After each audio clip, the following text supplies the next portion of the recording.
আসসালামু আলাইকুম। আমরা যখন মুসলিমরা আলুর মধ্যে আল্লাহর নাম, গরুর গোশতে আল্লাহর নাম, প্রকৃতির মধ্যে আল্লাহর নামের ছবি টবি দেখি, আমরা এগুলো নিয়ে খুব অনুপ্রাণিত হই, এগুলোতে ব্যস্ত থাকি আর প্রমাণ করার চেষ্টা করি উপরে আল্লাহ আছেন। ভাই, আল্লাহ এমনিতে আছেন। তবে আজকের দিনে এসে আপনি এই যে সোশ্যাল মিডিয়াতে কথা বলছি বা যাই ব্যবহার করছি, এগুলো পশ্চিমা প্রযুক্তি, নজরদারি থেকে শুরু করে সবকিছু তাদের প্ল্যাটফর্মকে আমরা ব্যবহার করছি। তো এর বিপরীতে আমরা কি আসলে কোনো কিছু তৈরি করতে পারছি? আজকে এই পশ্চিমা মিডিয়াগুলা বা এই প্ল্যাটফর্মগুলা সিদ্ধান্ত নেয় কে বলবে কে বলবে না, কে কতটুকু বলবে, কাকে কিভাবে থামাইতে হবে, নানান স্ট্যান্ডার্ডিটি তারা ক্রিয়েট করে।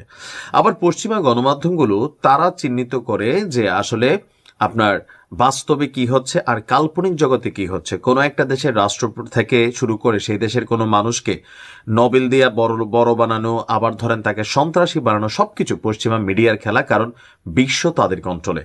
আর এগুলোতে হয় কি, বিভিন্ন দেশের সরকার পতন থেকে জনগণকে নানানভাবে ডিপ স্টেট নানান ভূমিকা রাখে। আর ডিপ স্টেট মানে শুধু ওই দেশের মধ্যে থাকা তাদের এজেন্ট কাজ করে তা না, এটা সারা পৃথিবী ব্যাপী তাদের যে গণমাধ্যম, মিডিয়া শক্তি, কূটনৈতিক শক্তি সবকিছুকে ব্যবহার করে। হঠাৎ করে গতকালকে আমরা দেখলাম যে একটা নিউজ আমি দিয়েছিলাম যে আপনার ইরানের যিনি সর্বোচ্চ নেতা বা ইরানের প্রেসিডেন্ট তারা পালিয়ে গেছেন। এর পরপরই আপনি দেখেন ধারাবাহিক ন্যারেটিভের পার্ট 2 হচ্ছে যে যুক্তরাষ্ট্রের সাথে আলোচনায় ফেরার জন্য ইরান এখন প্রস্তুত রয়েছে। জানিয়েছে কে? আপনার পশ্চিমা গণমাধ্যম, যে ইরানের পররাষ্ট্রমন্ত্রী আব্বাস আরাকচি নাকি এই বক্তব্য দিয়েছেন। তো তিনি বলছেন যে উত্তেজনা নিরসনের একমাত্র পথ হলো কূটনীতি, আর আর সেই অবস্থান থেকে ইরান সরে আসবে না। অর্থাৎ নিউজগুলো এমন ভাবে দেয় যেন আপনার বিশ্বাস হয়।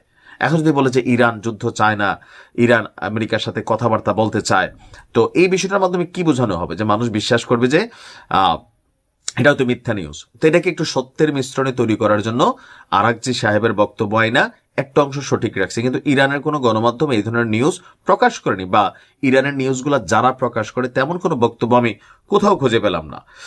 তুরস্কে অবস্থানকালে এক বক্তব্যে ইরানের শীর্ষ একজন কূটনীতিক নাকি বলেছেন যে কোনো আলোচনার ভিত্তি হবে ন্যায় এবং আইনের শাসনে।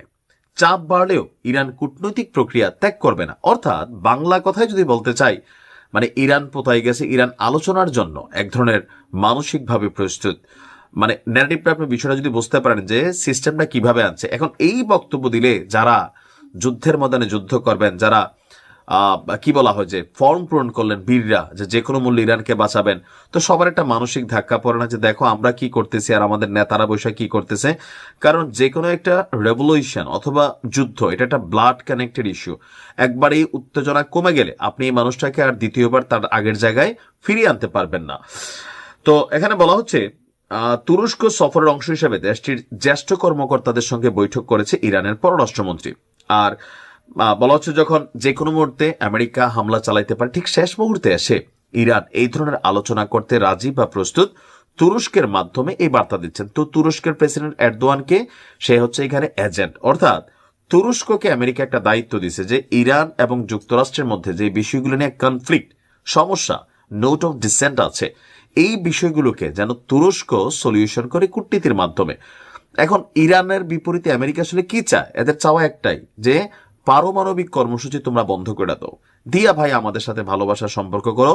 সেই ইসলামিক স্টেটের আগে যে রাজা পেহালভি ছিলেন, তার যে যুগ ছিল, তখন আমেরিকা এবং ইরানের মধ্যে ইতিহাসের সর্বোচ্চ ভালো সম্পর্ক ছিল, যুদ্ধ বিমান গিফট দিছে, অনেক কিছু কিন্তু ওই সময় সম্পর্ক ছিল। কিন্তু যখন ইসলামী প্রজাতন্ত্র বা আজকের ইরান যারা চালায় সর্বোচ্চ নেতারা, তারা যখন ইরানের শাসনভার গ্রহণ করলো, তখন থেকে তারা ইরানকে আজকের দিনে এই সামরিক শক্তিতে, মহাকাশ শক্তিতে, ইভেন সোশ্যাল মিডিয়া প্ল্যাটফর্মও তারা নতুনত্ব কিন্তু আনতে যাচ্ছে, যে ফেসবুক, গুগল টুগল এগুলোর বাহিরে ইরান তাদের নিজস্ব একটা অপশন তৈরি করতে যাচ্ছে, যেটা সারা পৃথিবীতে মুসলিম রাষ্ট্রগুলোর মধ্যে ইরান করতে যাচ্ছে।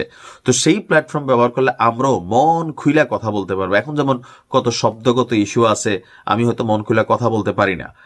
তো আমাদের মুসলিমদের আসলে যে জায়গাতে শক্তিশালী হওয়া দরকার, ওই জায়গায় না হইয়া আমরা ধরেন কথায় কথায় জিহাদ, এক মুসলমানের মাথায় আরেক মুসলমানের বাড়ি। বাংলাদেশে দেখেন এতগুলো ইসলামিক দল, বিএনপিরে মারতেছি আমরা, জামাত ইসলাম, জামাতের মারতেছি বিএনপি, সব তো মুসলিম। ইসলামী আন্দোলনে মারতেছি জামাত, জামাতের মারতেছি ইসলামী আন্দোলন, আওয়ামী লীগরে মারতেছি জামাত, মানে সবাই কিন্তু আমরাই। কিসের ইসলাম, কিসের কি? দুই ভাই একসাথে ঘরে মিল্লা থাকতে পারি না, আর আপনি আসছেন পশ্চিমাদের বিরুদ্ধে লড়াই করবেন। এদের কূটনীতির নখের যোগ্য কিনা আমরা আজ পর্যন্ত আসলেই হই নাই।